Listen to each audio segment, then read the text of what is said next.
Hay que estar indignada, pues nosotros nos indignamos, pero siempre con nuestro farolillo. Hombre, somos putas, pero no tontas, pues no hay que joderse, no, pues lo que hay. Se trata de eso, querida. Ay, qué bueno. Así que, bueno, ahí está.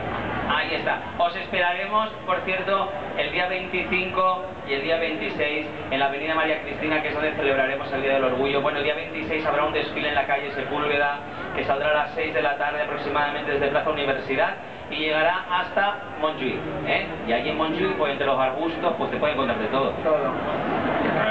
Además vienen muchísimos artistas a compartir con nosotras el escenario. Viene OBK, viene Alaska, que va a hacer un conciertazo estupendo. Traeron gafas y lentes para verla. Viene Viene Rusé. Hoy vienen las grecas. Ay. Me estoy llamando loca, pero no sé cómo te lograste.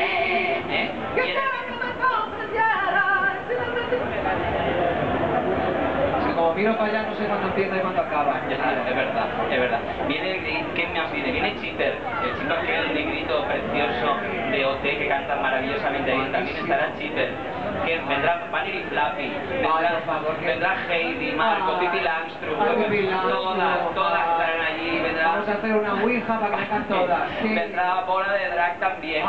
Vendrá Enrique Ramil. Ay, Enrique Ramil. Que vendrá con una Ramil, así en las manis. Va a ser un escándalo. Y tendremos a la maña ahí de jurado con el concurso. ¿Qué más viene? Viene Strass. Viene Kylie. No Minogue. No, Kylie.